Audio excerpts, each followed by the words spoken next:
ولا الذي يقول الله يحقق أمر كسوق يا وافر قال كجرا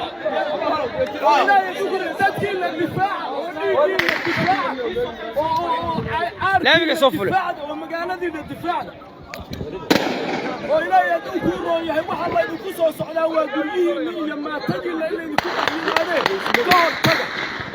كهر تجا لا بيجي صفله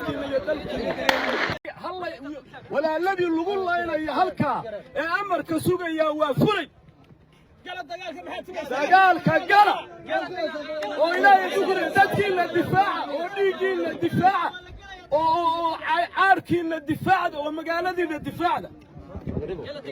وإلى يدوكور يا واحد الله يدوكسو سعدا وقوليه ما تجي إلا يدوكور دحيماده كهر تجا ودفاع لذاتك اللي يدلك فأنت منك الله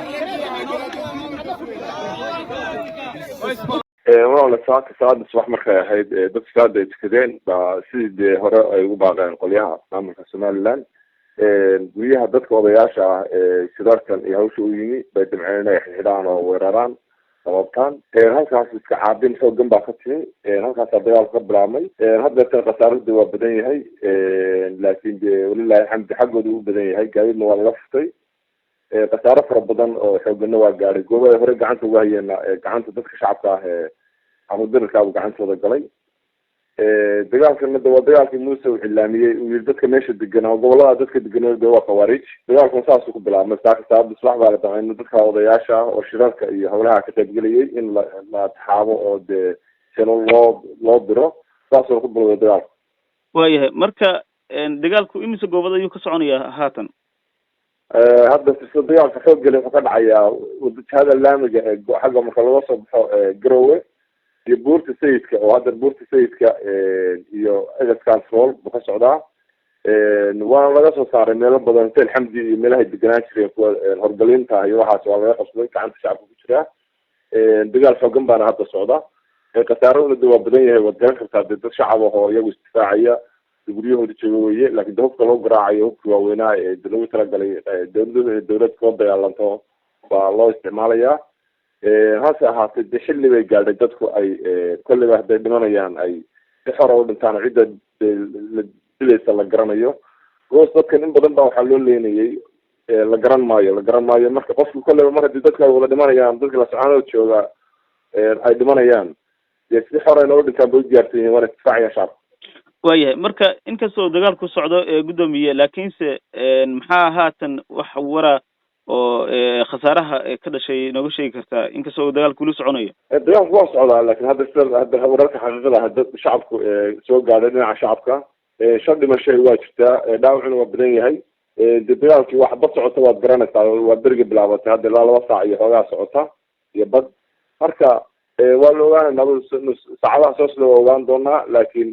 maxaan u samayn mayso in dhimashada iyo maanta gobolka soo dadka degan hadintay waxaa noolba laga hadli maayo wixii dhintaana ha dhinteen wixii ilaahay ugu talagaloon baa dhimanaya cidda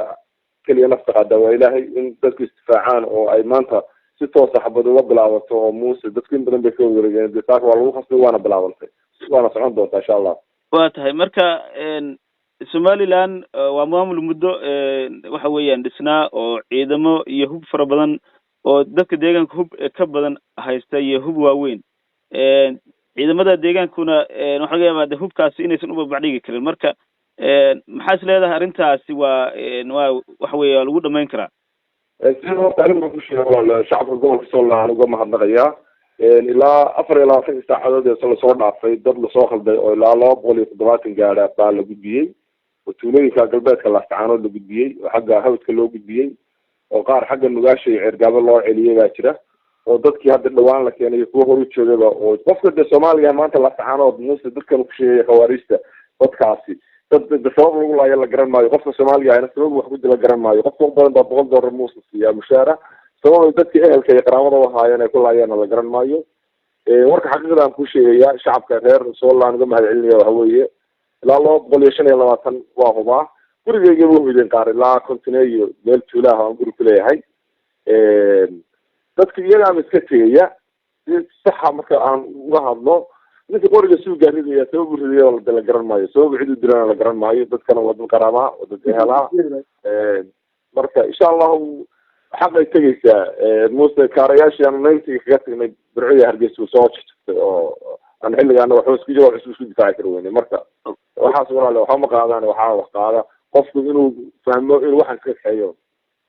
waayahay marka ugu dambeyntii guddoomiye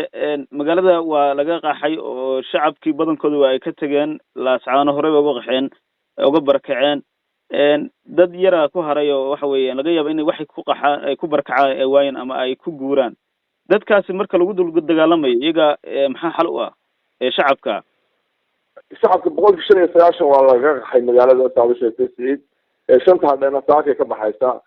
reer laascaanood magaalada waxay uga baxeen inay dagaal galaan oo maantada iyo caruurahooda baa baxay ragina magaalada jooga nin kasta hadu shiiqaha iyo hadu shirifaana waa dagaalka gelayaan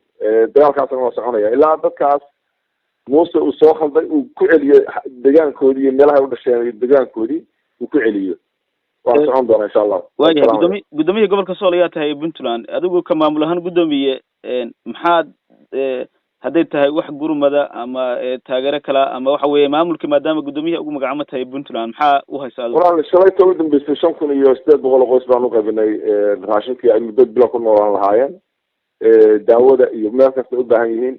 tuulo gobolka Sool ku taala oo aanan ama daawo geyn dadka barakaca soo barakaca iyo horeyba MCH aanan loo laabin ma jiro wax kasta waxaan ka dhignay station baan ka dhignay